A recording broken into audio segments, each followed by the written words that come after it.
que es la posterior ponencia que un colega de ACOFOC nos va a comentar, para terminar con una reflexión. Bueno, y todo esto en ahora 19 minutos, ¿no? La primera pregunta sobre los retos de la humanidad hacia el 2050. Hubo un documento, El futuro que queremos, que salió publicado en Río Más 20, ¿no? En el 2012, que nos hablaba de algunos de estos retos que quise llamar su atención. El primero de ellos es el crecimiento de la población. Actualmente la población del mundo pasará de 7.000 millones a más de 9.000 millones de personas en el 2050. Esto va a traer consecuencias definitivamente. Lo primero es que la producción de alimentos deberá aumentar en un 60 a 70% para atender a esta demanda. Y realmente vemos ahí quise poner estas fotos porque la producción de palma africana, de soya, por dar un ejemplo, Argentina el año pasado plantó 20 millones de hectáreas de soya, ¿no? Y esto ¿a costa de qué? Y los bosques van a ser los que van a sufrir este cambio de uso. Eh, el aumento de la presión sobre los recursos naturales, principalmente los bosques, es evidente. Fíjense esa imagen. Es Rondônia en Brasil. Una fotografía, una imagen del 1975 y después del 2001, del mismo sitio, en donde se ve cómo los mismos planes de colonización por el mismo gobierno han causado un fuerte impacto en los bosques y fomentado la deforestación. No el manejo forestal, no la extracción forestal, sino el cambio de uso del suelo por dar paso a la agricultura. Ahora, esto trae consecuencias. Yo creo que nadie duda sobre los efectos del cambio climático, la variabilidad climática y los eventos extremos. Quise presentar esta imagen. Esta imagen tomada en agosto del 2015 es alrededor de Hawái, donde se ven 3 huracanes de categoría 4 en el mismo momento. Esto no tiene precedentes. O sea, estos tipos de eventos extremos, ¿no? 3 huracanes en el mismo momento, eso no ha tenido precedentes en la historia. Pero se está dando esto y otras cosas más. El mismo documento, El futuro que queremos, que habla de todo esto y también la necesidad de una transición a fuentes alternas de energía. Ya la energía fósil va a dejar de lado para dar a otras fuentes alternas de energía más compatibles con el medio ambiente. Pero quizás lo más interesante es la necesidad creciente de una mejor gobernanza y transparencia y participación en el manejo de los recursos naturales, principalmente en los recursos boscosos. Para responder a la segunda pregunta de cuál es la situación de los recursos forestales en Latinoamérica y el mundo, me tomé como base un documento recién publicado por la FAO que se llama Evaluación de los Recursos Forestales Mundiales 2015. Es un documento reciente que nos da alguna información interesante. Quiero presentar unas 4 o 5 láminas que nos van a hacer reflexionar. La primera de ellas es el porcentaje total de la superficie de bosques en el planeta. Vemos cómo en el 1990 el 31.6% de la superficie terrestre estaba cubierta de bosques, en 1990. 25 años después, quedan 30.6%. Ustedes dirán, bueno, es poco. De 4.000 millones ha disminuido a 3.9 mil millones, o sea, no es mucha diferencia. Tal vez sea poco, es cierto. Pero si vemos esta lámina, de que en el 90 existían por cada habitante del planeta 0.8 de hectáreas por persona, ¿no? Ahora, 25 años después, tenemos 0.6 hectáreas. O sea, esta disminución de las áreas boscosas, sumado por el crecimiento poblacional, la cosa es preocupante. La tendencia es realmente preocupante. Pero ¿dónde están los bosques? ¿Dónde están los bosques? Y quise mostrar este mapa porque nos da una idea clara de esta superficie total de bosques del planeta. Vemos que Rusia ocupa el 20%, digamos, del total de bosques del planeta. Brasil un 12%, y así sucesivamente. Vemos ahí Perú. Quiero llamar su atención, el Perú ocupa un 2% que es la del 58% de la superficie del país, ¿no? Con 73 millones de hectáreas. Bueno, este es solamente un mapa referencial, pero ¿y la deforestación? ¿Cómo anda la deforestación? Esta imagen, lo que está con rojo, es un balance entre las ganancias y pérdidas netas anuales de las áreas deforestadas en el mundo. ¿Y qué podemos ver en esta imagen? Lo que notamos claramente es que donde se está deforestando en forma acelerada es en la zona tropical. La zona tropical es la que está sufriendo la mayor deforestación en el planeta y donde debemos tener el máximo cuidado. Y hay una pregunta que justamente estuve revisando, ¿de quiénes son los bosques? Esa pregunta es clave para tratar de solucionar este impasse. Y me encontré con una publicación donde comparaba la distribución de la tenencia de los bosques en África, Asia y América Latina. Y lo que estamos viendo que la mayoría de los bosques en África es administrado por los gobiernos, en un 97, casi un 98%. Miren América Latina, en general, que un 36% de los bosques tiene la administración estatal, pero la mayor parte de los bosques es propiedad de las comunidades y pueblos indígenas o designado para las comunidades y pueblos indígenas. Y también una buena proporción son de propietarios individuales, muchos de ellos son campesinos que viven. Entonces, ojo con esto, que ahí es donde tenemos que fijar nuestra atención si queremos reducir la deforestación. Ok, voy a pasar a la tercera pregunta, que tiene que ver cómo ha evolucionado el manejo forestal en América Latina. Esta los forestales, el término manejo forestal no es un término nuevo, es un término muy antiguo. Fue acuñado manejo forestal en el 1713, o sea, ya tiene más de 300 años el concepto de manejo forestal sostenible y fue acuñado por un señor, un alemán, Hans Carl von Carlowitz, que en su libro Silvicultura Económica ya da una definición de manejo forestal sostenible. Lo que o sea, no es nuevo. Desarrollo sostenible, sí, patentado después de la conferencia de Río, pero manejo forestal sostenible tiene más de 300 años. Y cabe la pregunta, ¿y cómo anda el manejo forestal en América Latina? Yo quiero hacer referencia a un libro publicado por la ITO y la FAO, donde decían que hasta finales de la década de los 80 no existían casos de buen manejo en América tropical. O sea, la mayor parte del buen manejo se concentraba realmente en el sudeste asiático y África. Y este libro hacía mención a un caso en Trinidad, o sea, en pocas palabras. No había casos de buen manejo forestal en América Latina y el Caribe. Y ahí está escrito en este texto. Pero esta situación perdura, porque estoy hablando de finales de los 80. ¿Qué ha pasado años después? Y la situación ahora ha cambiado. Resulta que África y América y Asia se han quedado. Y América Latina y el Caribe es la que ha sufrido una transformación, una revolución forestal, diría yo. Actualmente, América Latina cuenta con más de 12 millones de hectáreas de bosques certificados bajo el esquema del FSC en más de 18 países. O sea, lo que demuestra que sí hay buen manejo forestal. Hago mención a un libro publicado por la FAO, casos ejemplares de manejo forestal sostenible, donde hay cerca de 40 casos de manejo forestal. Y cuando hablo de manejo forestal no estoy refiriéndome a sacar madera. No, manejo forestal uno puede hacer un manejo del bosque para producción de miel de abeja, productos forestales no maderables.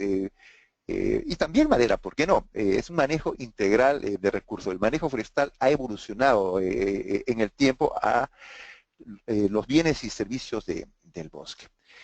Ahora quiero referirme básicamente a los estudios de caso.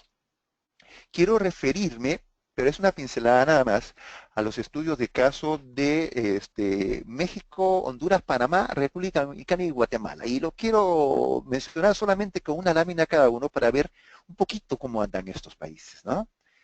El primero es México.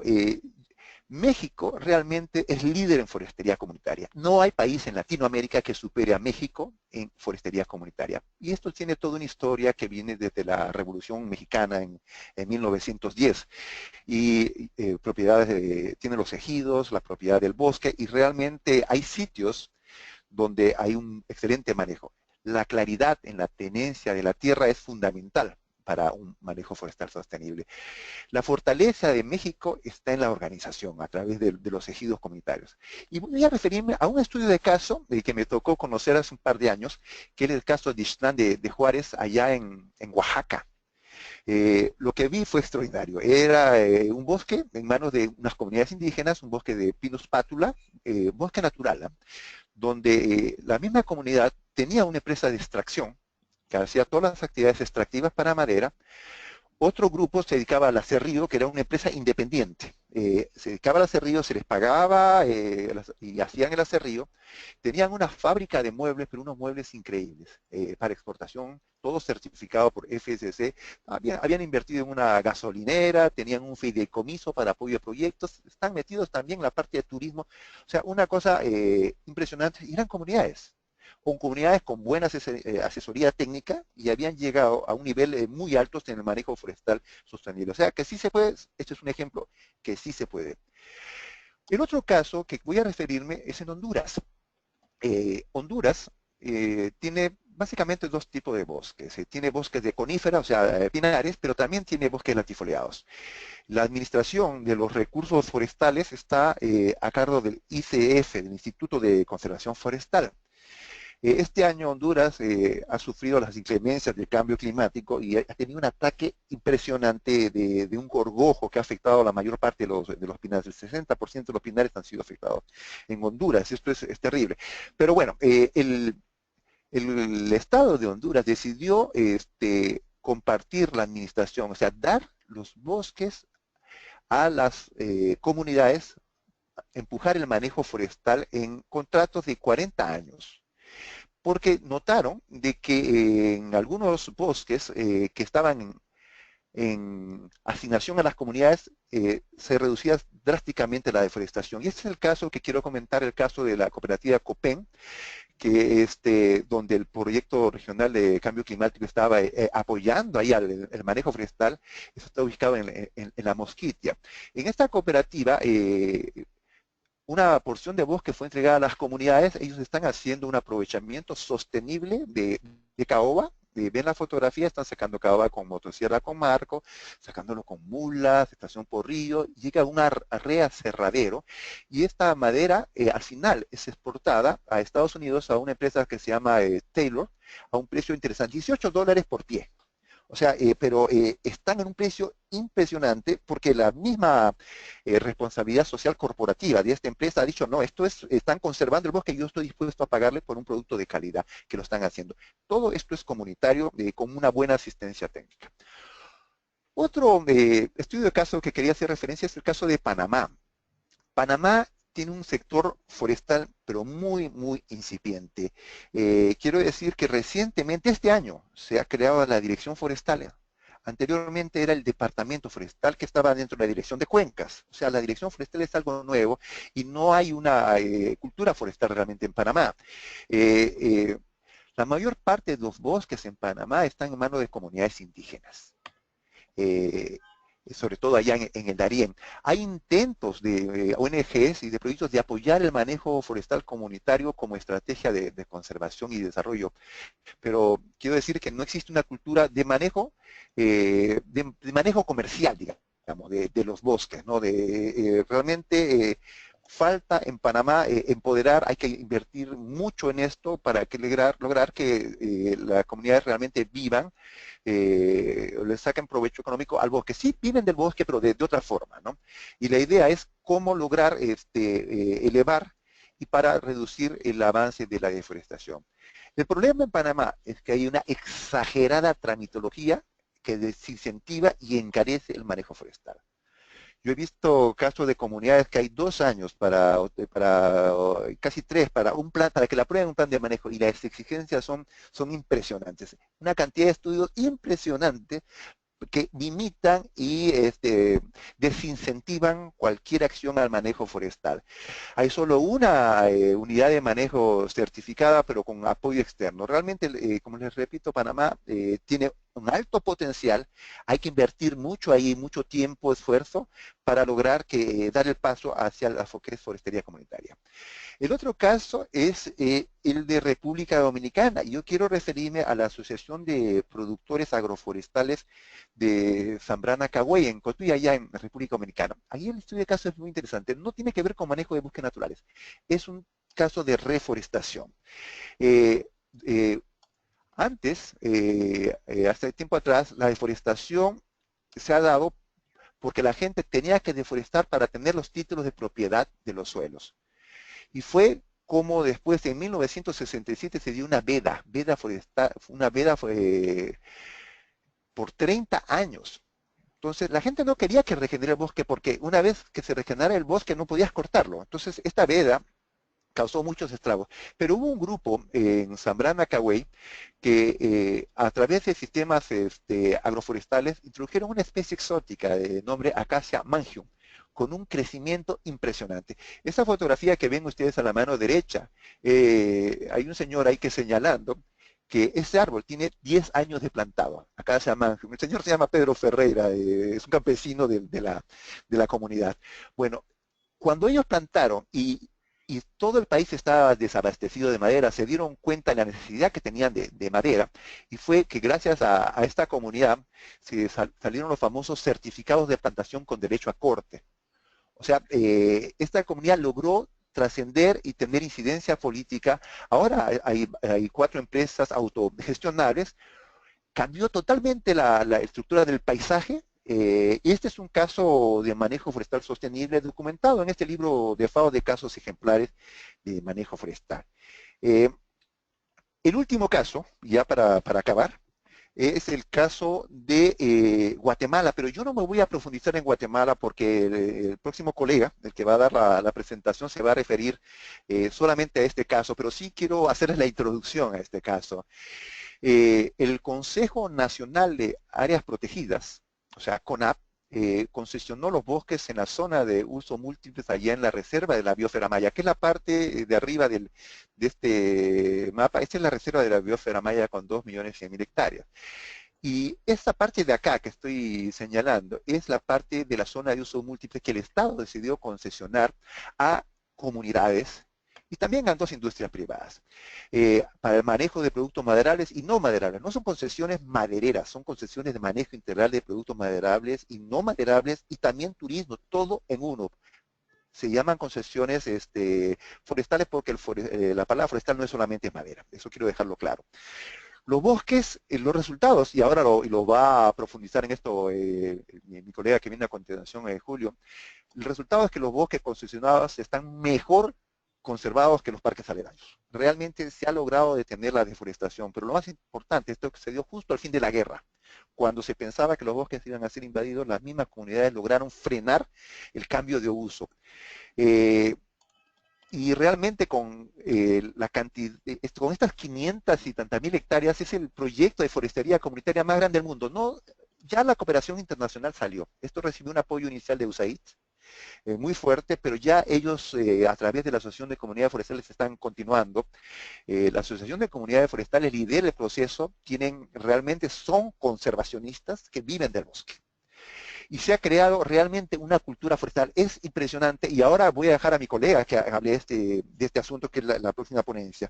Yo quiero concluir con una reflexión final, porque me quedan 30 segundos, y la reflexión que puse es que la experiencia en Latinoamérica muestra que una de las formas más efectivas de conservar los bosques es valorándolos a través de su manejo para la producción de bienes y servicios. Realmente, si uno quiere conservar los bosques, que la mayor parte de estas mismas comunidades, las comunidades tienen que sacarle provecho de esos recursos. Si uno no les saca provecho, no los van a valorar, y nadie conserva lo que no valora.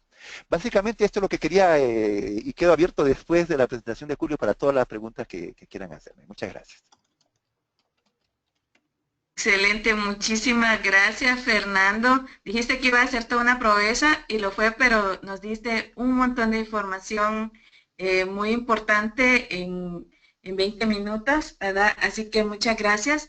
Quisiera comentarte que no sé por qué, pero Julio todavía no se ha conectado. Entonces, vamos a proceder mientras él probablemente se conecta y si no, yo sé que tú tienes la presentación de él, no sé si pudieras, después de una espera razonable, comentarnos Sí, también sobre el tema de Guatemala, porque tú tienes la ok. presentación, ¿verdad? Pero para Sí. mientras sí quisiera abrir a preguntas sobre los puntos que nos has comentado. Déjalas de Guatemala para después de esa presentación, ya sea que la haga Julio o que la hagas tú. Ok, Es, Ana María, con gusto, si Julio no se conecta, yo puedo hacer, yo trabajé 5 años allí en Guatemala, he sido parte del proceso, conozco muy bien, entonces si en caso que Julio no se conecte, yo tengo una presentación que la puedo compartir con todo el gusto, pero demos el chance a Julio. Si no, lo ok, hago con todo el gusto. Dejemos pasos a las muchas, preguntas. muchas gracias. Entonces, quisiera pedirles por favor a los colegas que por favor nos hagan las preguntas quienes están conectados. Eh, y aquí hay varias, que te quiero comentar, y bueno, tú que eres peruano, con el programa, con el proyecto Gestión CC, tenemos conectadas un grupo bastante grande. En este momento tenemos más de 106 participantes de toda América Latina y de otras partes del mundo, y tenemos un grupo importante de participantes de Perú, de las áreas de algunas provincias con las que está trabajando el proyecto y por lo tanto hay varias preguntas que tienen que ver con la gestión de las municipalidades en estos temas y a la situación de Perú. Entonces, tengo ya varias preguntas, ¿verdad? Juan Enrique García nos dice, son buenos ejemplos las experiencias mostradas, pero ¿cómo escalar estas para que sean lo común y quizás no tanto lo particular? Te leo Mira, otra, te voy a leer tres ok, para que ok. comentes a partir de eso. Las otras son sobre el tema tengo dos sobre el tema de municipalidades. Leonor Murguía nos dice, eh, hace días mi ciudad fue sede del Interclima de 2016, el megaevento ambiental más importante del país. Sin embargo, ni un solo alcalde asistió. ¿Cómo sensibilizarnos para que orienten su gestión hacia la forestación y los beneficios ecosistémicos? Y también pregunta Armando Jacinto Arenazas, que si se tiene referencia de las experiencias y casos en Perú debido a la caótica situación que se vive en la Amazonía, producto de la minería informal, dice Armando. Entonces te dejo con esas tres preguntas Ok. para que por favor nos comentes. Bueno, muchas gracias me encanta las preguntas, ¿no? La primera pregunta es cómo hacer para que esto no sea la excepción, sino sea lo global. Créanme, la forestería comunitaria no es sencillo. México comenzó en 1910 con el otorgamiento de las tierras a la comunidad y toda una revolución. Guatemala ha pasado 20 años desde el otorgamiento de las primeras concesiones y todavía no están consolidadas. Entonces, es un proceso que requiere para mí, básicamente cuatro factores fundamentales. Lo primero es que existe un bosque de la magnitud suficiente para que el manejo forestal sea rentable. O sea, que exista bosque. Si no hay bosque, ¿cómo va a hacer manejo forestal? Entonces, que existe un bosque de la magnitud suficiente. Segundo, el respaldo político. Tiene que haber un respaldo político a largo plazo y no un cambio de política cada muerte de obispo. O sea, a lo que voy es, sin ese respaldo político no es posible hacer forestería comunitaria. Y un respaldo político a toda prueba. Este respaldo político tiene que ser a largo plazo. Hay un tercer punto que es el apoyo financiero. Las comunidades o la forestería comunitaria es costosa. Se necesita apoyo de la cooperación internacional, de ONG, estar a la par, no solamente dando asistencia técnica, sino acompañamiento, vivir con ellos, estar con ellos. Y esto demora tiempo. Entonces, este respaldo, y ninguna ONG trabaja de gratis, o sea, se necesita el apoyo internacional, la cooperación internacional, y el gobierno tienen que invertir en forestería comunitaria, en acompañamiento, en lograr que la gente se empodere y logre aprender y ser empresarios de la madera. ¿Por qué no? Yo acabo de ver un libro publicado justamente en Perú por FAO que hablaba de forestería comunitaria y empresarialidad con muchos casos de Perú. Bueno, y el último, que es para mí la parte técnica, esto para mí está ya, o sea, no se puede poner con pretexto de que falta información en la ecología, que falta información, eso no, eso es un pretexto. Ya sabemos lo mínimo que debemos saber para comenzar a hacer manejo forestal, es cómo hacer un aprovechamiento de impacto residuo, cómo hacer un inventario forestal, eso se sabe. Entonces, estos 4 factores que les mencioné para mí son claves para, para esto. Ahora bien, realmente, y lo digo, en los países se han dado de íntero, ha habido esta voluntad política de dar los bosques a las comunidades, y esto piénsalo cada uno en sus países. En Guatemala se dio, en México se dio, y por eso es este cambio radical. En otros países se ha dado en forma muy tibia o no como debiera hacerlo. Con la siguiente pregunta sobre cómo sensibilizar a los alcaldes. Yo creo que yo soy como Santo Tomás, ¿no? Ver para creer. Yo no creía en forestería comunitaria, estoy muy honesto acá. Yo comencé a creer en forestería comunitaria cuando fui a México, al sur de México, y visité los ejidos comunitarios de Quintana Roo. Y vi que las mismas comunidades manejaban sus bosques, tenían sus aserraderos y eran empresarios. Yo trabajé en Perú, en concesión, y yo sé lo difícil que es en la Amazonía, y yo decía, pero ¿cómo? Si un empresario le es difícil, ¿cómo va a poder hacer una comunidad? Pero cuando lo vi en México comencé a creer. Y llevamos un grupo de comunitarios a México y la gente, y ahí comenzó el cambio.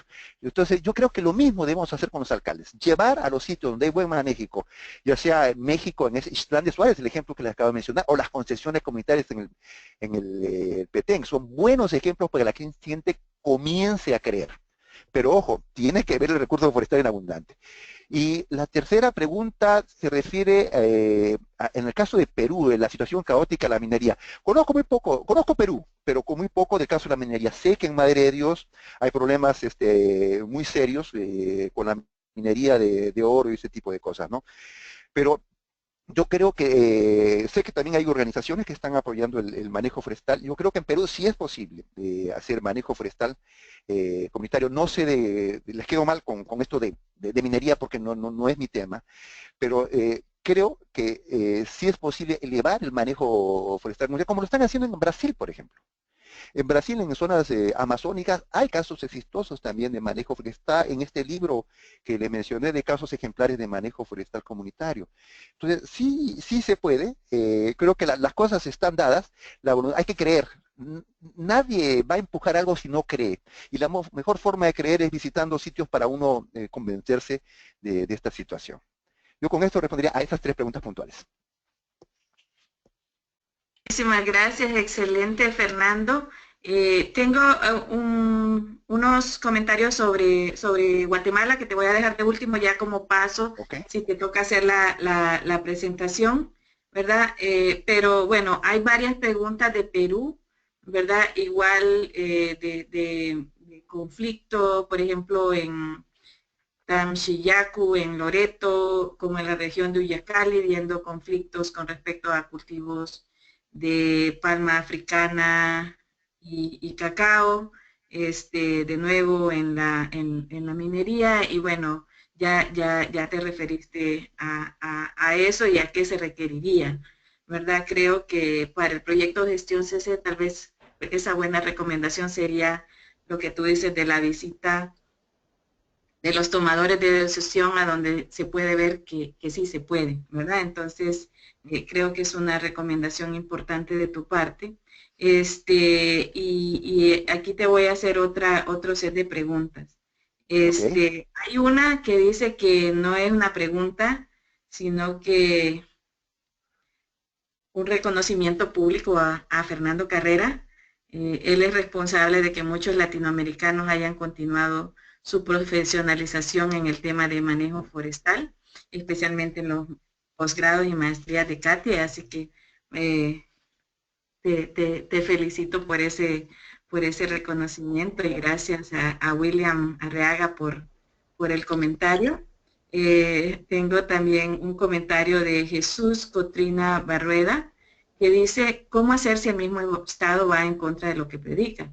Diciendo que hay que conservar los bosques, protegerlos, sin embargo, cuando se inicia el proceso de titulación o posesión de las tierras, les dice que solo se les dará la titulación de las áreas intervenidas y no les deja conservar áreas boscosas. Y la gente, por no perder sus tierras, tumban todo el bosque, aunque no lo van a usar solo por no perder sus tierras. ¿Cómo cambiar la mentalidad de los políticos y las reglas del juego? Luego, Janina Rimarachín pregunta si existe algún fondo específico para el manejo forestal comunitario en América Latina. También Jorge Yaret Flores pregunta, perdón, este es comentario a lo de Loreto. Voy a aclarar eso con Jorge para no leerte una pregunta que no entiendo porque está en dos partes. Voy a pedir la aclaración a Jorge, por favor. Y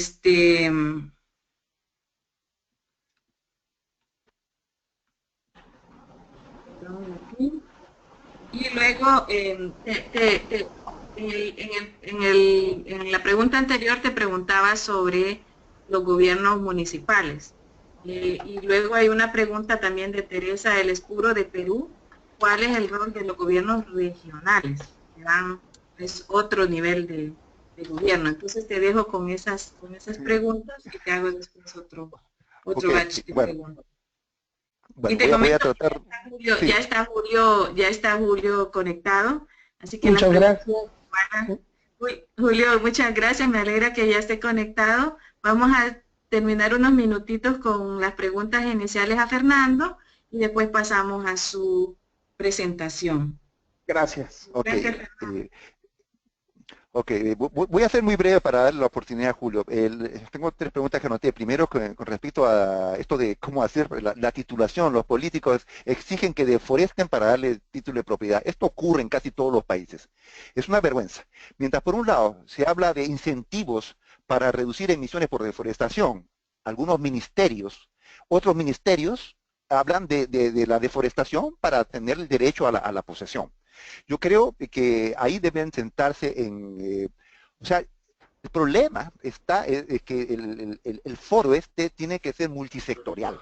No puede un ministerio fomentar palma africana, no puede un ministerio fomentar los incrementos de la producción agrícola en base a los bosques y otro ministerio velar por la deforestación y ese tipo de cosas. O sea, ahí es donde te tienes que sentar en el mismo ministerio todos los actores claves.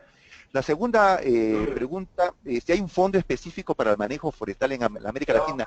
No como fondo específico, pero hay, a ver, la gente tiene que entender, por ejemplo, voy a dar un ejemplo, reducción de emisiones por deforestación y degradación, no es un PCA.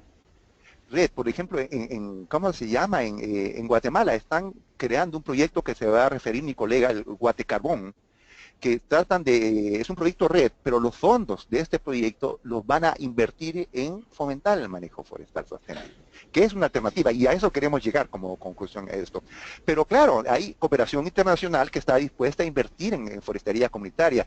Este proyecto en Guatemala, por ejemplo, fue inversión de USAID, de la Agencia de Desarrollo de los Estados Unidos. Noruega también está apoyando algún tipo de gestiones, sobre todo ahora que es el fin de los acuerdos de paz, perdón, ahí en Colombia.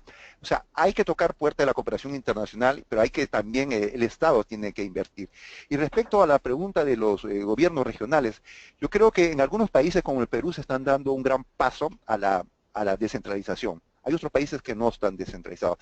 Me hace acordar una vez el director forestal de Argentina, que ya falleció, Jorge Menéndez. Él me hablaba que en Argentina la descentralización no, o sea, en el papel o en la práctica no daba. Y él tenía un dicho que me daba mucha gracia. Él me decía, Dios está en todas partes, pero atiende en Buenos Aires.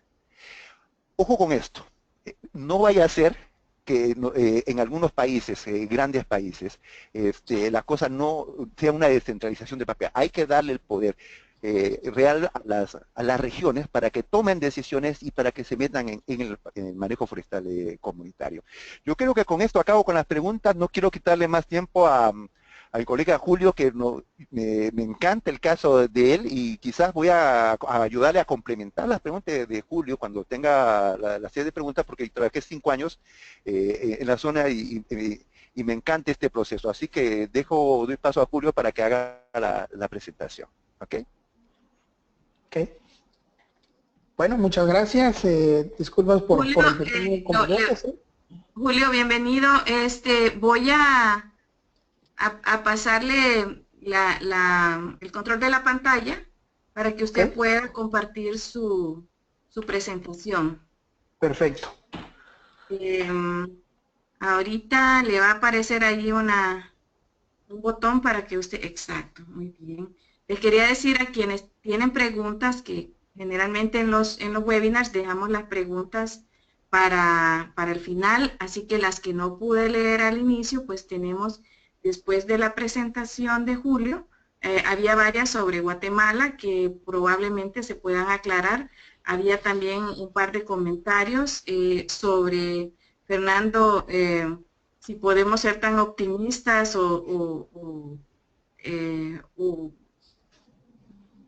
¿verdad? O hay factores como debilidad de gobierno que hacen que pues no podamos ser tan optimistas. Esas las dejo para después, no porque sean menos importantes, sino para poder seguir con la agenda de tener la presentación de Julio como complemento al recorrido por la región que nos hizo Fernando. Entonces, adelante Julio, muchísimas gracias por estar con nosotros este día. Le dejo ya para compartir su presentación sobre el caso de las concesiones en la reserva de la biosfera maya en Guatemala. Adelante. Muchísimas gracias. Buenos días a todos. Tengo la oportunidad de compartirles el caso de las concesiones en cuanto al manejo forestal comunitario. Vamos a poner un poco en contexto la presentación. ¿Ok? Dentro del contenido de la presentación quiero tocar los siguientes contenidos: el antecedente de la deforestación en Guatemala, el nacimiento de las áreas protegidas, luego la creación de la ACOFOP, que es la Asociación de Comunidades Forestales de Petén, y el impacto del modelo forestal comunitario que tenemos en Guatemala. Como primer paso, bueno, ponernos en contexto. Guatemala es un país que tiene 108.889 kilómetros de su territorio, 329 áreas protegidas, 3.722.595 hectáreas protegidas. Lo interesante de este tema es que del 34% del país en Guatemala, en Petén, que ustedes están observando, el que estamos enmarcando en la zona norte del país, tenemos el 50% de las áreas protegidas, lo cual es la más grande en áreas protegidas, que es la reserva de la biosfera maya. Vamos a poner un poco en contexto los antecedentes de la deforestación. A partir de 1940 marca una historia trascendental en Guatemala, ya que del 100% del territorio empezó a haber una pequeña deforestación significativa, pero Petén, el departamento más grande que cubre la tercera parte del país, era un departamento abandonado en los años 40-50, y el Estado decide, dentro de sus políticas, desarrollar o colonizar el Petén. Por esa razón, crea una ley donde promueve la agricultura y la extracción de madera en el departamento. Entonces, se empieza a colonizar el departamento desde la parte sur del Petén, y empieza la deforestación masiva. Debido a esa situación, en los años 80, la tendencia de la conservación a nivel internacional crece y pues Guatemala, pues parte de la preocupación era, después de ser una política de Estado, hacer una preocupación del mismo Estado sobre la deforestación y la presión hacia los recursos naturales. Entonces, en los años 90 se crea la Ley de Áreas Protegidas. Un año después, en 1990, se crea la Reserva de la Biosfera Maya con un aproximado de 2.1 millones de hectáreas con el objetivo de resguardar los recursos naturales. Luego de crear la reserva, pues hay una zona de esta reserva que se llama zona de usos múltiples, con una extensión de 800,000 hectáreas para poder hacer aprovechamiento integral de los recursos.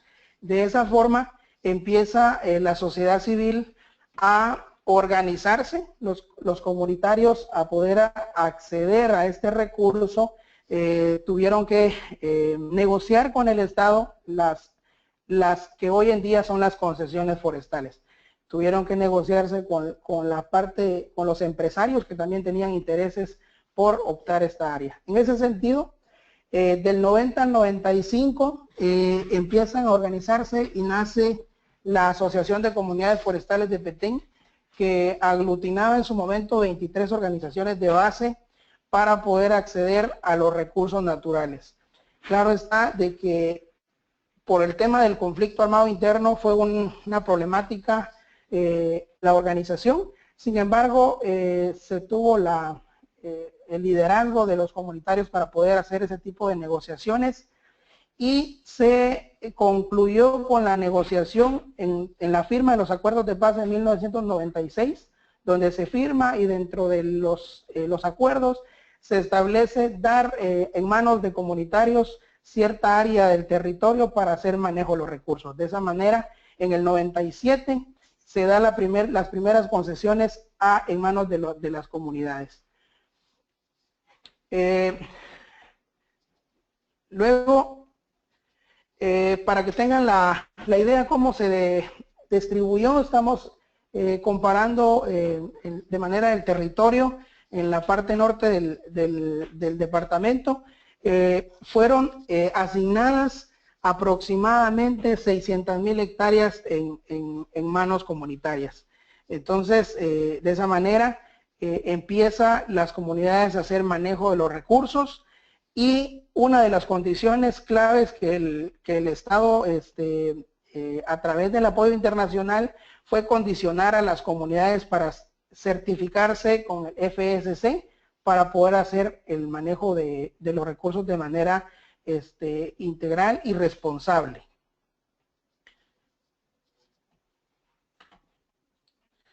ACOFOP, como actualmente es la Asociación de Comunidades Forestales de Petén de base de segundo nivel, que aglutina 24 organizaciones comunitarias.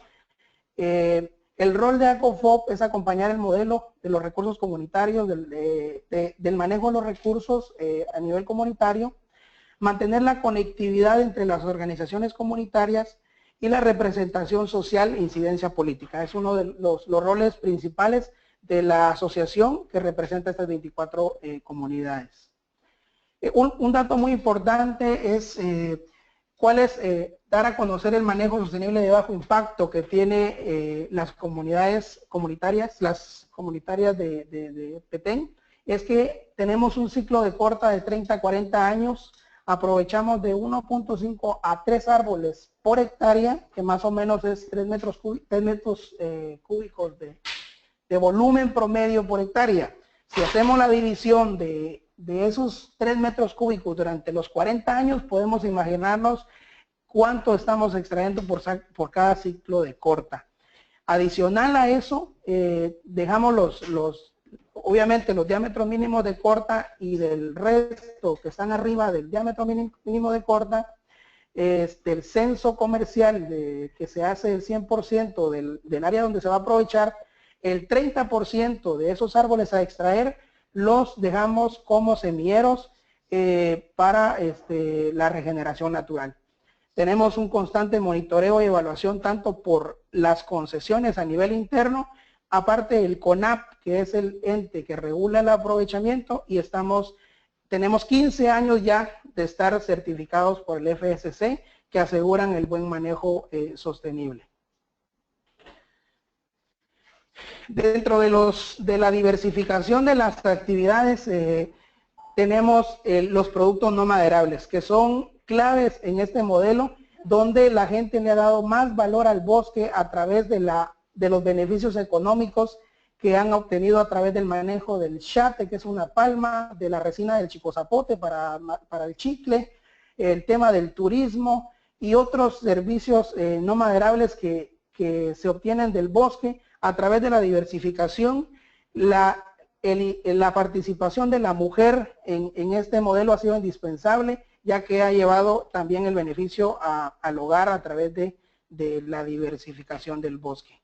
Los aportes que tiene este modelo al tema de control y protección es que no solo se extrae el recurso, se vende y se distribuye en temas de beneficio económico, sino que también los recursos se regresa, un porcentaje se regresa al bosque para contribuir en temas de control y protección, en temas de organización y equipamiento para la prevención de incendios forestales. Los mapas que vamos a presentar posteriormente, ustedes se van a dar cuenta cuál es la masa boscosa que más se conserva en el Petén, pero ¿por qué razón? Porque hay una inversión de recurso humano y de recurso económico para proteger esta masa boscosa. Dentro de los beneficios ambientales, son más de 500,000 hectáreas de bosque en la RBM, es la más grande de Mesoamérica, conformado compartimos entre México y Belice, la selva maya. La deforestación es casi nula, el 0.4%, contribuyendo a mantener el buen estado de la reserva de la biosfera maya a través de este manejo diversificado de los recursos y por ende tenemos la menor incidencia de incendios forestales. Como anteriormente lo mencionaba, la inversión es grande la que se hace, aparte del apoyo del Estado, nosotros contribuimos a que ese bosque se mantenga. ¿Cuáles son los beneficios socioeconómicos? Bueno, los beneficios generan ingresos económicos promedio de 5 millones de dólares a través del empleo. Más de 17,000 personas se benefician.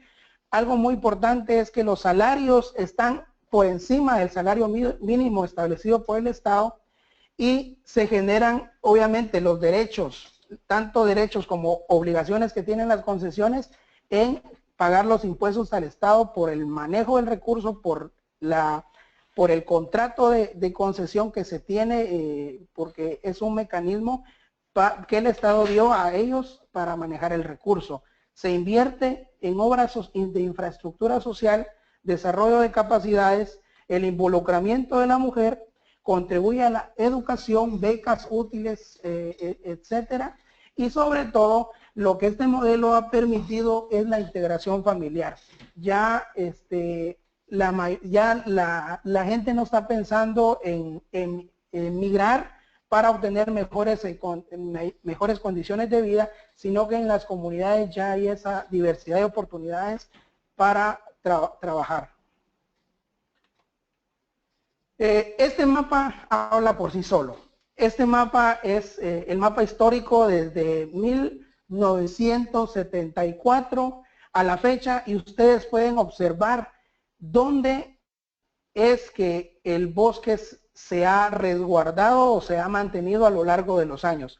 A partir de la creación de la Reserva de la Biosfera Maya, existe organizaciones comunitarias haciendo manejo de los recursos de manera integrada y con la responsabilidad de resguardar el patrimonio natural que tenemos en el Petén. Y pues ahí ven ustedes el cambio de uso de suelo, cómo ha ido de manera masiva por todo el país y en la parte norte del departamento donde están las concesiones forestales se ha mantenido el 70% en buen estado de conservación. Guatecarbon es un proyecto que ya cumplimos 10 años de trabajarlo muy constantemente, esfuerzos, costos que implican este proyecto.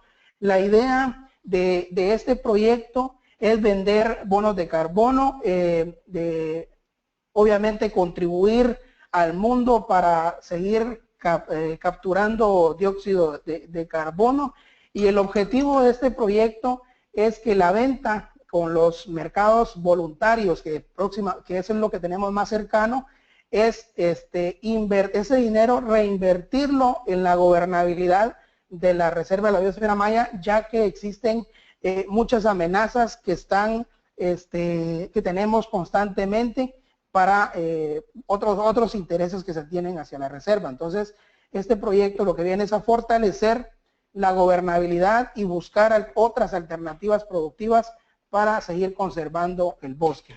Comentarles de que los proponentes de este proyecto es el Estado a través del CONAF y la sociedad civil a través de la COFOC.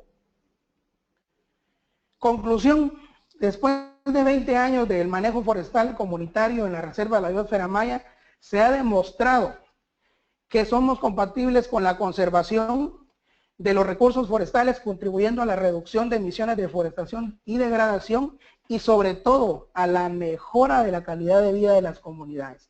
Si hablamos de manejo forestal sostenible, estamos hablando de 3 pilares muy importantes, lo que es el tema ambiental, el tema económico y el tema social. Entonces, este modelo ha garantizado de que sí estamos contribuyendo a la conservación de los recursos a través del manejo sostenible. Una pequeña reflexión: las comunidades locales vinculadas al bosque constituyen una de las formas más efectivas de conservar el patrimonio natural y cultural de Guatemala. Si manejamos el bosque con justicia social, lo podemos lograr. Muchas gracias. Muchísimas gracias, Julio, por esa presentación. Quería comentarles que teníamos unas preguntas sobre el tema de Guatemala que empezaron cuando Fernando hizo una referencia al caso de Köppen. Entonces, yo quisiera leerlas mientras recibimos las nuevas preguntas.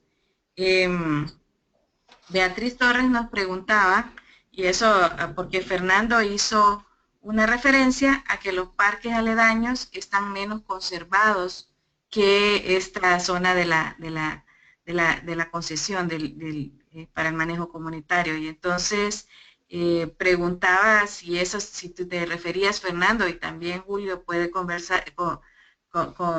responder a esto, si te referías a parques nacionales y por qué se da esa situación de que las áreas bajo concesión estén mejor conservadas que las áreas protegidas. Esa es una pregunta. Les leo otra.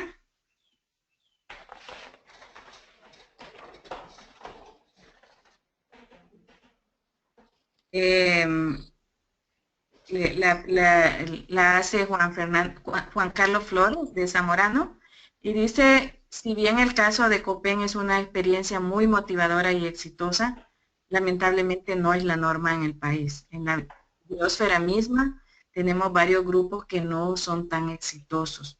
¿Cuáles serían los factores que han hecho de Köppen una experiencia exitosa?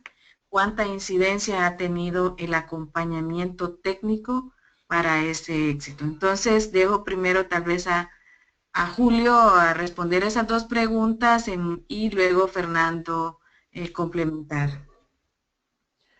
Ok.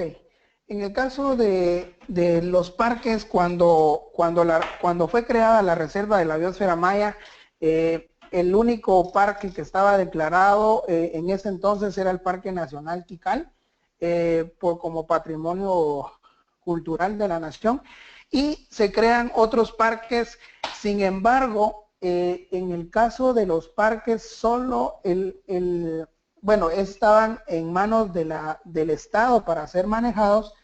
Sin embargo, una de las debilidades que nosotros vemos fue que por ejemplo, en Laguna del Tigre, no sé si podemos proyectar o solamente les comento, en Laguna del Tigre ya habían comunidades establecidas antes de la creación de la Reserva de la Biosfera Maya, al igual que en la zona de usos múltiples. Cuando el CONAP decide hacer la distribución de las zonas dentro de los parques, esas comunidades, algunas comunidades establecieron acuerdos de intención donde podían trabajar en el parque. Sin embargo, las leyes o las políticas para el parque era conservación, o sea, no tocar. Sin embargo, ahí considero que fue una de las pequeñas debilidades del Estado, que no hubo un tratamiento específico para trabajar con esas comunidades que ya estaban dentro del parque.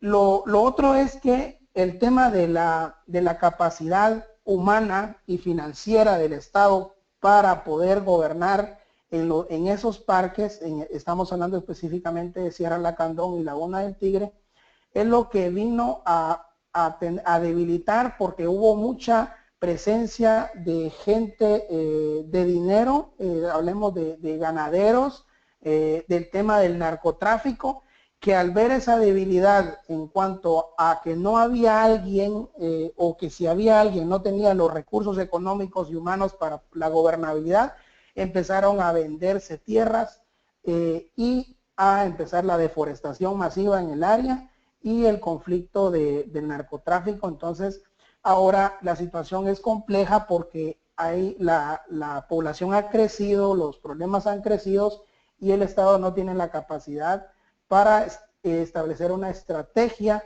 para recuperar esas áreas que en algún momento fueron declaradas como parques nacionales.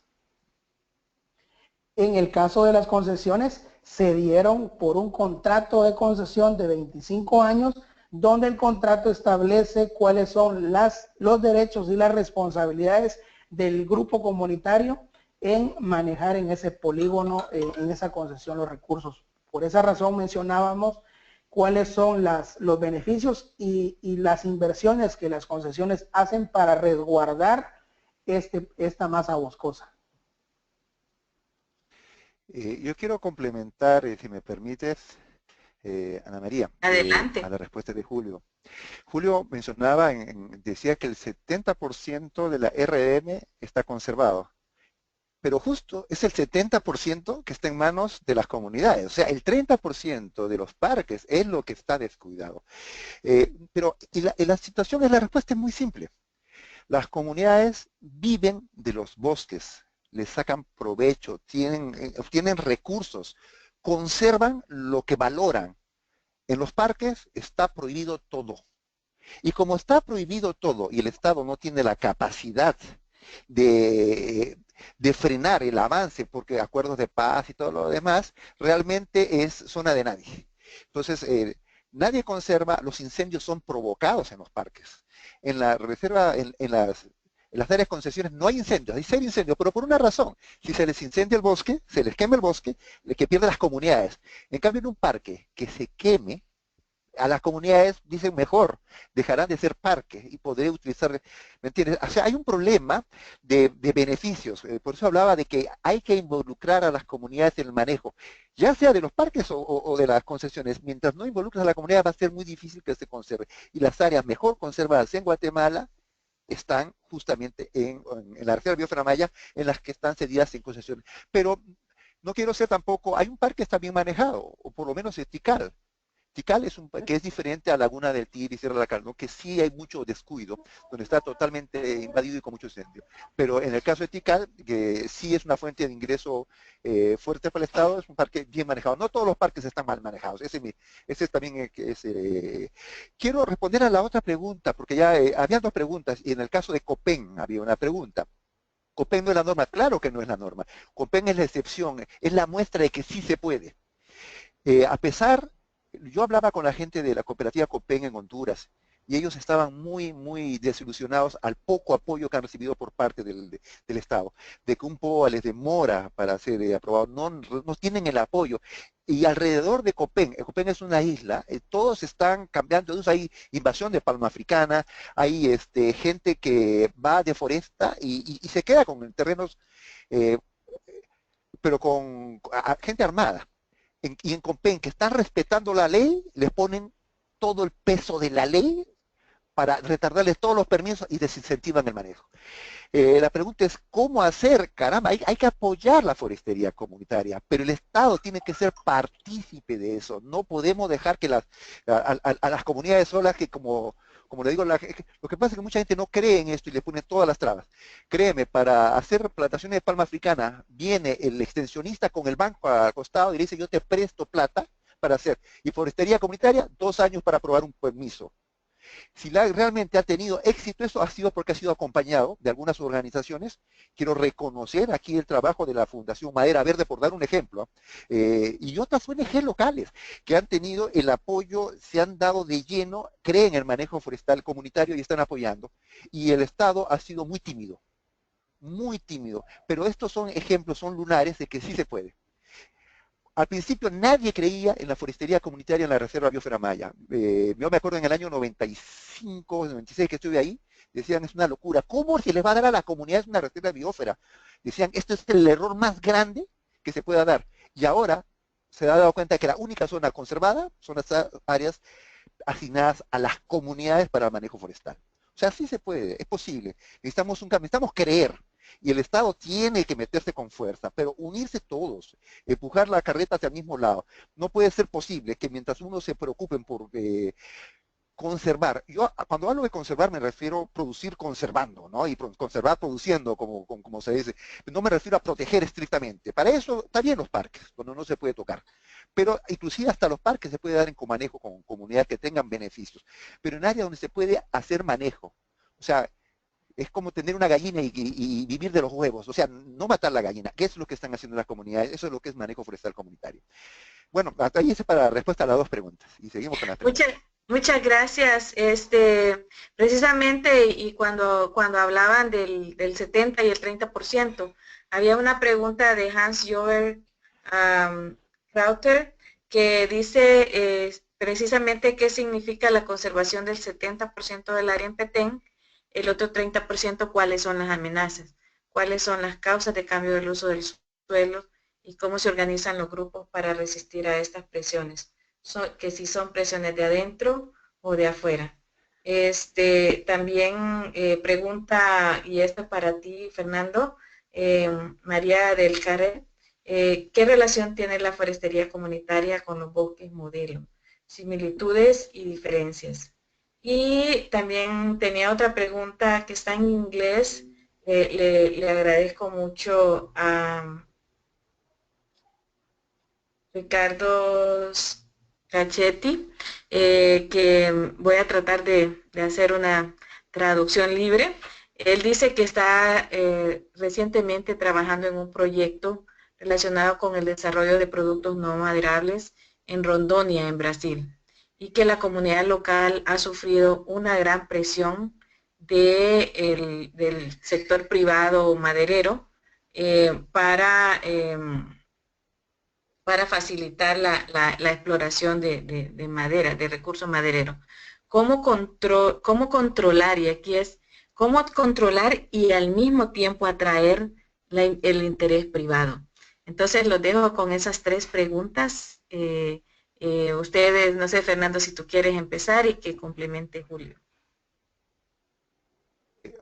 Ok. Bueno, la primera pregunta era más para Julio en el Petén, ¿no? Y creo que había respondido. Las áreas conservadas son las áreas en manos de las comunidades. Los parques nacionales, por lo menos Laguna del Tigre y Sierra del Candón, son las áreas devastadas y realmente casi no hay incendios en las áreas de las comunidades porque tiene brigadas contra incendios, no hay invasión de tierras, y si las hay, las comunidades entran a litigio, o sea, las comunidades se han convertido en guardarrecursos sin sueldos del Estado. Esos son los verdaderos guardianes del bosque, son las comunidades. Y esto lo va a complementar seguramente Julio. Sobre la pregunta sobre las diferencias entre forestería comunitaria y bosque modelo, son dos cosas diferentes. Un bosque modelo es un modelo de gestión territorial. Así como hay gestión de cuencas, reservas de biosfera, tienes corredores biológicos, un bosque modelo es un modelo para la gestión de grandes territorios donde puede haber manejo forestal como una actividad, pero bosque modelo es todo un territorio donde es un mosaico de actividades, donde la gente se organiza a través de unas plataformas para tomar decisiones. En el caso, por ejemplo, de Sico Paulaya, por ejemplo, en Honduras, COPEN es parte esta cooperativa es parte del bosque modelo Sico Paulaya. Está la municipalidad, están los proyectos y varias organizaciones forman una mesa. Esta mesa para la gestión del territorio se llama el bosque modelo. Forestería comunitaria es una actividad dentro del bosque modelo. Y a la otra pregunta de Brasil sobre Rondônia, no confundamos aprovechamiento maderable con manejo forestal. El manejo forestal es mucho más que eso. Yo creo, ahora el aprovechamiento puede ser parte del manejo forestal. Yo creo que cuando existen estas presiones, ese mismo temor lo tuvimos en Guatemala, cómo lograr porque hay concesiones industriales también en Guatemala. No se ha dicho, pero no todo en el Petén, no todas las concesiones son comunitarias. Hay 2 concesiones industriales que están haciendo un manejo bastante bueno. El secreto, por lo menos en Guatemala, fue la certificación forestal obligatoria. Generalmente la certificación forestal es un mecanismo voluntario, pero como los terrenos, en el caso de Guatemala, era del Estado, o sea, los bosques son del Estado, otorgado en concesión, se dijo en el normativo. Quien quiere voluntariamente una concesión, que tiene que ser certificado a más tardar el tercer año de otorgada la concesión. O sea, la certificación forestal es obligatoria en Guatemala y esto garantiza que hagan un trabajo monitoreable de primera calidad. No sé si vas a complementar algo en la primera pregunta, Julio. Así es, solamente agregar de que el bloque de las concesiones forestales, tanto de las dos industriales como las comunitarias, es que han servido de cinturón de protección para otras zonas núcleo, parques, en el caso de el Parque Nacional Mirador Río Azul, que está al norte del departamento. También las mismas comunidades han servido de buffer o de protección para la presión que viene de la parte sur del departamento, que una de las preguntas era esa: ¿cuáles son las amenazas que tiene el modelo o el bosque en el Petén? Una de las amenazas fuertes es el avance de la frontera agrícola, el tema de la ganadería y en cuanto al tema de los monocultivos como la palma africana. Hay intereses de gente de dinero en seguir expandiéndose hacia esos territorios para poder ingresar a las áreas protegidas. Incluso en algunas áreas protegidas del sur, estas plantaciones de palma africana ya han ido avanzando. La amenaza más grande que tenemos es que el Estado nos dio en contrato de concesión por 25 años. Hay concesiones que les faltan 6 años y ya termina su contrato de concesión. Y resulta de que en estos 6 años estamos buscando la forma de garantizar la prórroga, porque dentro de ese contrato estipula de que sí se puede dar en prórroga, o sea, se le puede dar nuevamente a la organización por otros 25 o no sé en qué momento se llegue a negociar el territorio.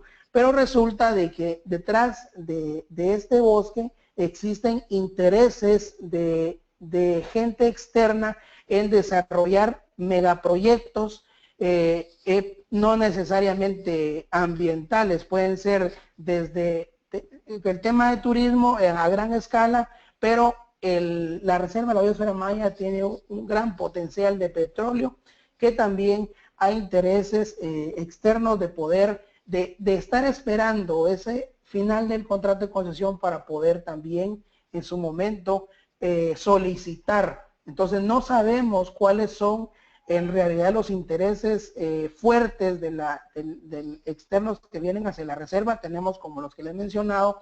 Entonces lo que ACOFOP hace desde ya es convencer al Estado de los beneficios socioeconómicos y ambientales que este modelo ha tenido para Guatemala y que nos den la prórroga de los contratos a partir de más aproximadamente de 6 años. Entonces tenemos una fuerte tarea para este trabajo.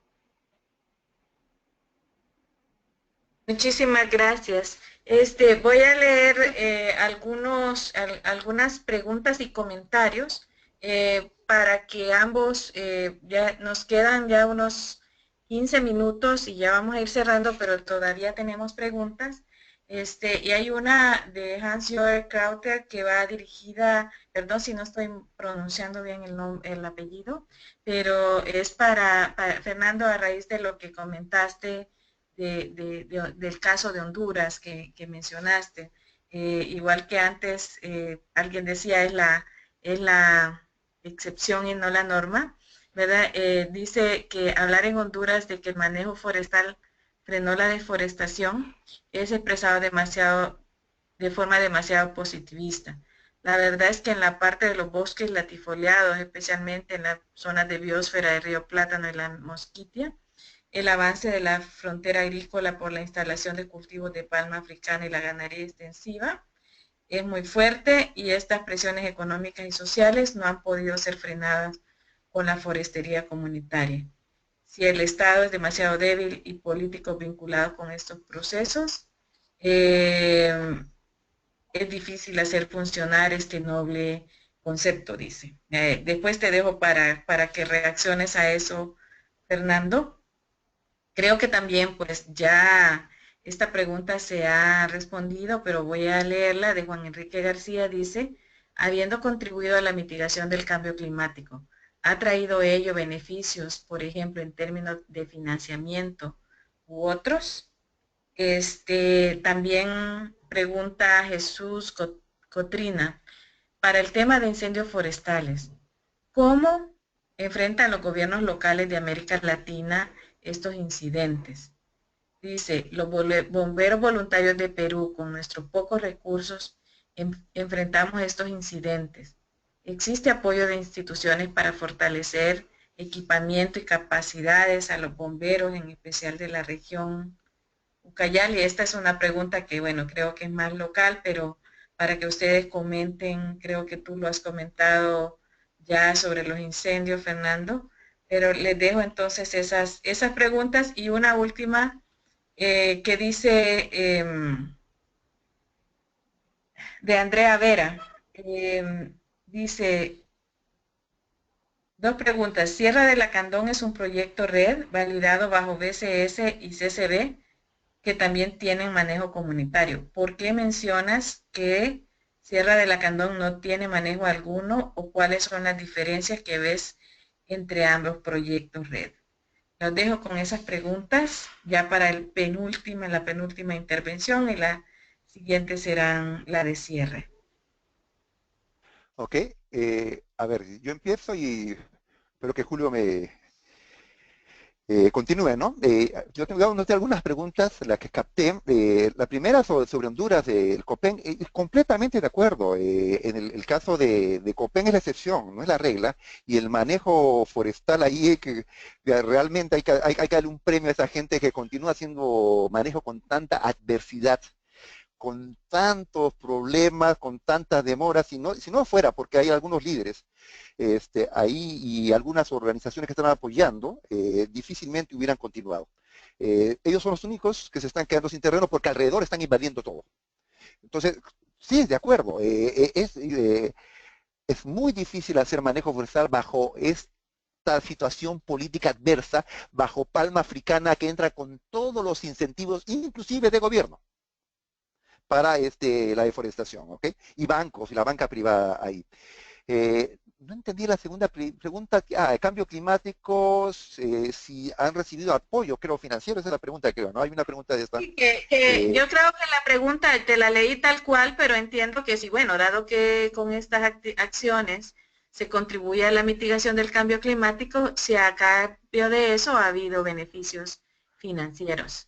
Bueno, hay en procesos, el proceso Guatecarbón que estaba mencionando mi colega, es una propuesta, todavía no ha recibido los beneficios, pero se ha gestado la propuesta. Ahora, hay otros beneficios no necesariamente financieros, pero RED o estas propuestas van más allá que un mero beneficio financiero.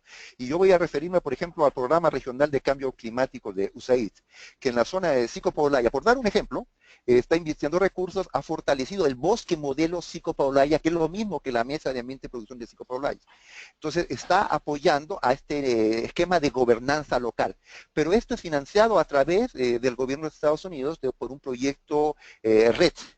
O sea, indirectamente sí están llegando recursos para capacitación, tiene que ver con titulación de tierras y procesos que se están enmarcando. No necesariamente un beneficio directo, tangible, dinero cash a las comunidades, no, sino a través de lo que es capacitación, ordenamiento del territorio, ese tipo de gestiones están llegando, pero para mí bastante diluidas en el proceso, ¿no? Yo no entendí bien la tercera pregunta, no sé si me la puedes repetir, Ana María. Bueno, sobre los bomberos sí, le entendí en el Petén, por lo menos las concesiones, todos tienen su equipo de, ¿cómo se llama?, de combate contra incendio, porque esto es un requisito de la certificación. Todos han recibido cursos y son las mismas comunidades, no son los bomberos de afuera que vienen a apagar incendios, son las comunidades que se encargan, que han recibido cursos de control de incendios forestales y las que se encargan de hacer eso, por lo menos así funciona allá. Y sobre Sierra de la Cantón, yo viví en Guatemala, en el Petén, desde el 96 al 2001. Y ahí pude vivir en carne propia cómo las áreas que estaban siendo invadidas eran Laguna del Tigre y el Parque Nacional Sierra de la Cantón. Y cuando el Estado trató de frenar, de sacar, de hacerle ¿cómo se llama?, de retirar gente ahí, se armó un gran conflicto. Qué bueno que estén haciendo un proyecto de red, pero mucha de este parque nacional está siendo invadido. Quien conoce más de este asunto es Julio, porque Julio vive allá actualmente y no sé qué ha pasado y nos puede comentar un poco más qué está pasando en Sierra de la Cantón. Julio. Sí, solamente agregar de que ciertamente tiene razón la compañera que hizo la pregunta. Sin embargo, como fue establecida las zonas núcleo dentro de la Reserva de la Biosfera Maya, habíamos dicho, era de preservar los recursos. De esa forma, pues los parques no han o tal vez estoy muy generalizando, pero en el caso de Laguna del Tigre, no ha demostrado ese objetivo. En el caso de la Sierra de la Candonga es diferente porque hay una coadministración que tiene el CONAP con una organización, una ONG que se llama Defensores de la Naturaleza, que es la que se encarga de coadministrar el área, y existen organizaciones comunitarias que incluso son socias de ACOFOP, existen cooperativas que fueron ubicadas, retornados, que fueron ubicados en los territorios y se les dio 45 hectáreas a cada persona, y dentro de los objetivos también, en los 90 aproximadamente, fue hacer manejo de los recursos, solo que es un poco diferente al modelo de concesiones forestales, que en este caso a ellos se les dio como el territorio a las cooperativas, y que en este momento cada individuo tiene su escritura, es dueño de la tierra. Y entonces el tema es de que la presión de la ganadería, de la agricultura y del tema del territorio, de la venta de tierras, ha sido una de las presiones, de las amenazas fuertes a estos pequeños grupos comunitarios que están haciendo el manejo de los recursos, para que estén amenazados o presionados para que sigan haciendo. Entonces, la tarea grande de defensores del CONAP, en algún momento de ACOFOP, es fortalecer a esas organizaciones comunitarias, a esas cooperativas que hacen manejo de la madera y que ahora estamos trabajando con el tema de los no maderables, es seguir sensibilizando a la población de ese territorio de la importancia que tiene este recurso para que se vaya frenando el avance de la frontera agrícola. Pero es un tema más externo que interno. Las presiones vienen desde afuera. Muchas gracias, gracias Julio. Tengo y quisiera disculparme si alguien, yo he tratado de, a veces también de abarcar con una pregunta, otras que eran sobre temas similares. Estamos ya casi en los últimos 4 minutos. Disculpa si hay algunas preguntas que se nos quedaron o si tienen más preguntas. Quisiera preguntarle a Fernando y a Julio, si podemos, y pues creo que en sus presentaciones están sus direcciones de correo electrónico, por si la gente tiene preguntas adicionales, pues que podamos, que ellos puedan escribirle para hacerles algunas consultas. Y voy a pasar yo a la última ronda. ¿Están de acuerdo, Fernando y Julio? Con todo gusto, ahí estamos para colaborar. Muchas gracias. Sí, con todo gusto, está en mi dirección y la verdad que hablábamos con Fernando el corto tiempo que a veces tenemos para desarrollar un modelo que tiene más de 20 años y hacerlo en 20 minutos. Entonces estamos en toda la disponibilidad a través de los contactos de ACOFOP para poder aclarar cualquier otra duda o comentarios que tengan hacia nosotros. Muchas gracias. Bueno, yo creo que hay varios, como tenemos gente como mencioné, de Perú, de Ecuador, hay varias preguntas relacionadas con la posibilidad de aplicar este modelo, ¿verdad? En otras áreas. Así que voy a leer varias de ellas.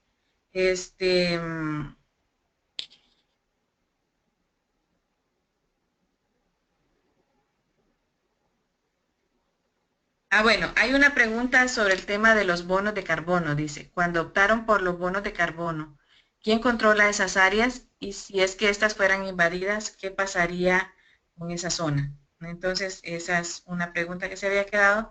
La otra dice, es de Arequipa, y dice, bueno, está excelente la experiencia, la necesitamos en Arequipa, Perú, pero dice que lamentablemente somos parte del desierto de Atacama y es limitado el desarrollo de especies arbóreas, pero sí existen especies como los molles, vilcos, taras, guarangos que se desarrollan en este clima.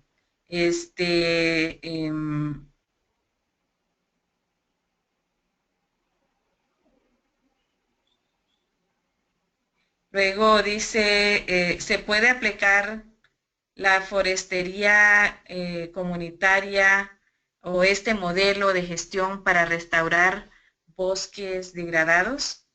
Y también Wesley David Méndez pregunta, bueno, se ve que lograron resultados importantes en el manejo forestal y la pregunta va relacionada a qué políticas o medidas implementaron en el tema de reforestación y recuperación de zonas degradadas.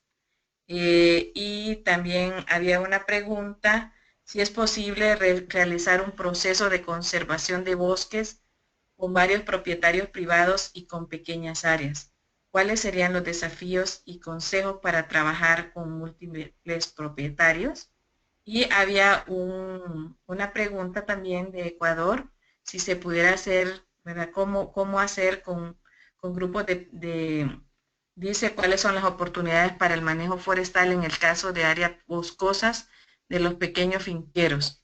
En la zona amazónica de Ecuador, dice, en muchas zonas con predios en manos de finqueros con superficies menores a 50 hectáreas.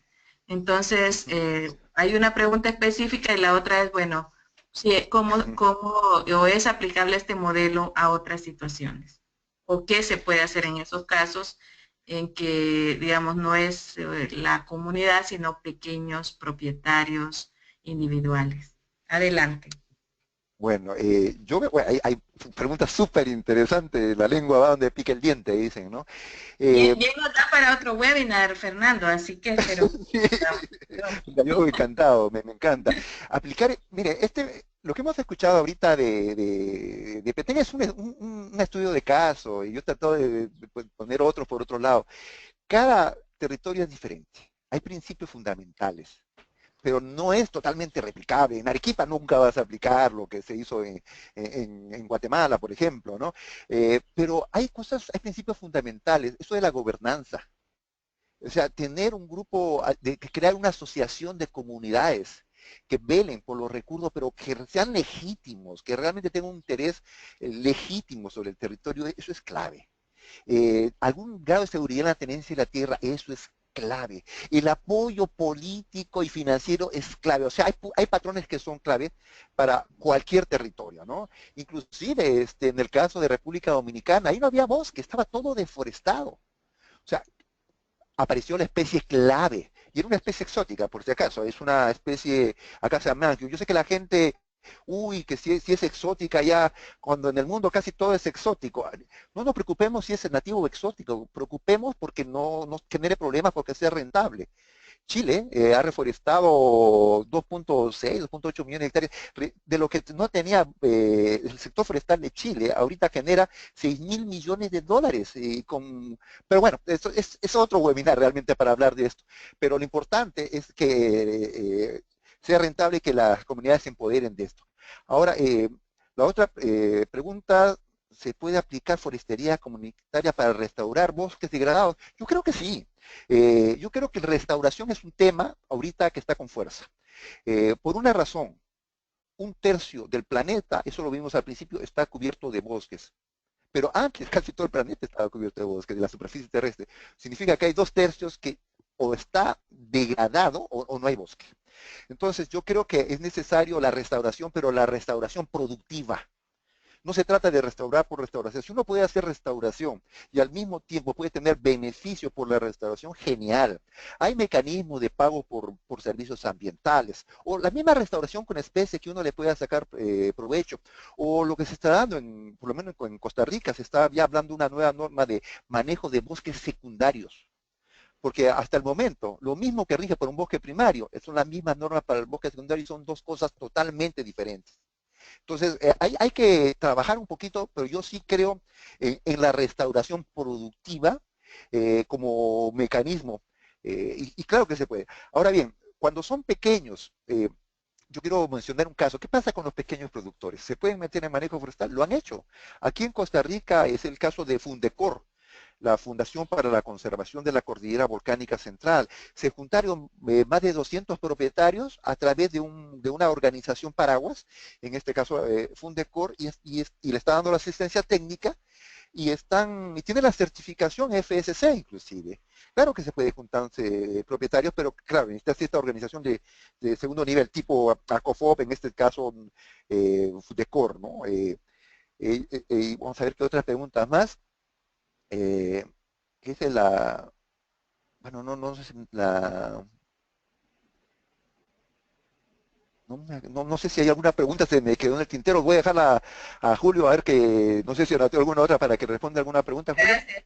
Y sí, solo tenemos una pregunta última, Fernando. Yo sé que ya nos pasamos unos minutos y ya estamos, pero el tema de lo que dijiste de utilizar especies exóticas para sistemas de reforestación no generaría mayores impactos ambientales. Entonces, como Depende. dijiste, tema de otro webinar, pero sería bueno hacer el comentario. Sí, Tal mira, vez, no sé si ahorita o después que hable Julio. mira, yo quiero, antes que se me vaya, yo tengo ordenado un curso y un día, y tengo la presentación, lo puedo compartir. La presentación era de Gerardo Budowski. Yo no sé si ustedes saben quién fue Gerardo Budowski o quién es. Fue una persona, un conservacionista, un forestal de estos, y su tema de presentación era plantemos exóticas o nativas. Ese era su tema. Y 2 horas una presentación de primera. Y la conclusión que llega Gerardo es planta lo que crezca bien, lo que no tengas problemas. Ya sea nativo o exótica, planta lo que crezca bien. Una caoba en su ambiente natural, cuando lo sacas y sacas una plantación a campo abierto, ya es exótica. en ese otro ambiente. Y aunque no, y me acuerdo que cuando presentó, a cada uno nos preguntó qué habíamos comido, y yo tomé café, coffee arábica, procedencia Etiopía, y así, cada cosa que consumimos, todo es exótico, pero cuando queremos plantar un árbol, tiene que ser nativo. Si la nativa crece bien y te deja rentabilidad y no tiene problemas, perfecto. Igualito con la exótica. Si crece bien y te deja rentabilidad, perfecto. Pero yo sé que este es espacio para otro webinar y es un tema que me encanta discutirlo. Así que lo dejo a Julio para que complemente. Solamente agregar de la pregunta sobre el tema de Guatecarbon, sobre el área del proyecto, comentar de que de entre el área de la ZUM, ahí están contempladas 721.000 hectáreas de bosque y no bosque. Ahí están contempladas las concesiones comunitarias, las concesiones industriales y áreas que aún no se han dado en concesiones. Aparte está una serie de áreas que están alrededor del proyecto, que son comunidades y áreas que están como ya amenazadas y que en algún momento la idea del proyecto es fortalecer esos lugares donde se tiene más cercana la presión del avance de la frontera agrícola y fortalecer a través de los dos actores principales, que en este sentido es el Consejo Nacional de Áreas Protegidas y la ACOFOP. Entonces, el total del área del proyecto es 1.400.000 hectáreas. Por esa razón, los proponentes están conscientes del área que se está proponiendo el proyecto, porque se sabe de que si en algún momento hay los salvaguardas, ¿verdad? Los famosos salvaguardas dentro del proyecto, se tiene que tener claro dónde se puede tener algún tipo de amenaza que en su momento pues se tiene que abordar dentro del proyecto. Entonces son temas que ya se analizaron a lo largo de 10 años que tenemos formulando este proyecto, lo cual ya tenemos contemplado esos tipos de incidentes que pueden pasar a lo largo del proyecto. Sin embargo, algo muy importante que quiero comentarles es que este proyecto tiene un periodo de propuesta de 30 años, lo cual nosotros como ACOFOP lo que estamos buscando también en este proceso de incidencia política para amarrar el seguimiento de las concesiones forestales, una como ganchos o política que estamos utilizando es la aprobación del proyecto Guatecarbon con el CONAF amarrado a la prórroga de los contratos. Si nosotros no tenemos asegurada la tenencia de la tierra para la continuidad del proyecto Guatecarbon, no estaríamos hablando de Guatecarbon.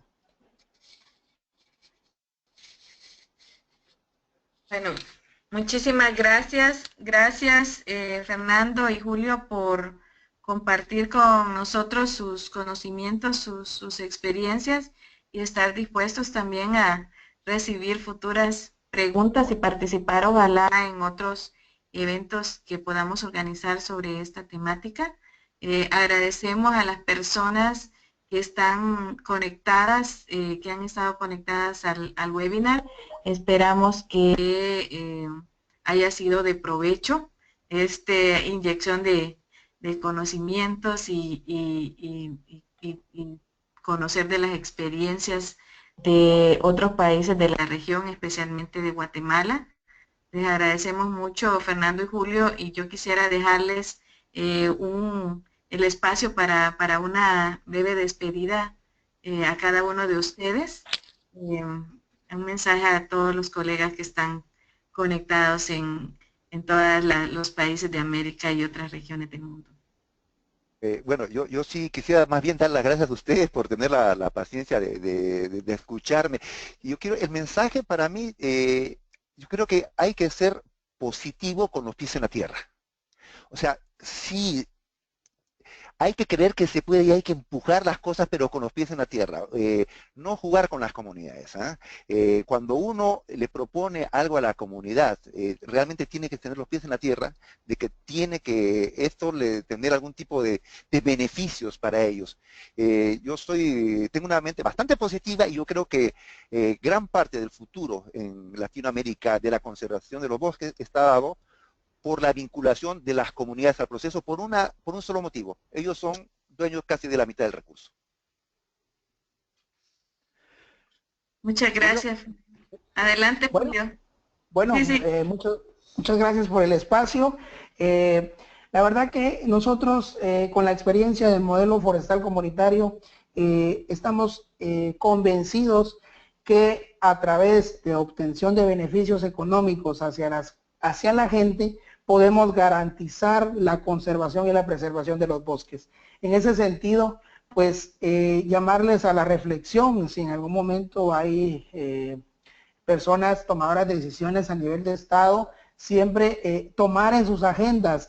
De nada sirve tener un parque declarado en papeles si no tenemos la capacidad para poder administrarlo, preservar los recursos. Entonces, aquí en Guatemala ya hay una propuesta de entregar áreas, corredores biológicos que en su momento fueron declarados como zona núcleo. En estos momentos ya existe la opción de ceder esas áreas a las comunidades, porque ya el Estado se convenció que a través de ese mecanismo se pueden conservar los bosques. Entonces, estoy muy agradecido por el espacio y estamos a la orden por cualquier duda posterior a esta conversación.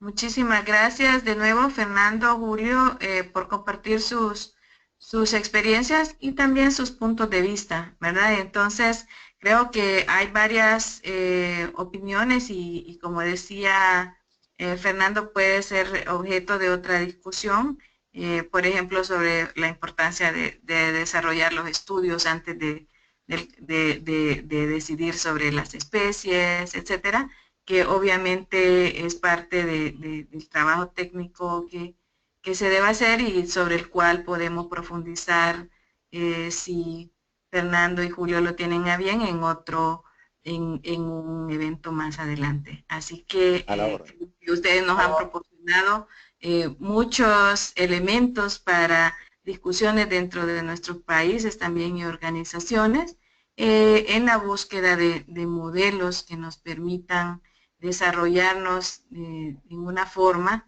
en que podamos conservar los recursos naturales y también mejorar la calidad de vida de la gente. Así que muchas gracias de nuevo, gracias a todas las personas que han estado conectadas y les invitamos a sintonizar los próximos webinars de Let's Slack, sobre los cuales les estaremos informando por medio del correo electrónico. Muchas gracias y buen día. Adiós.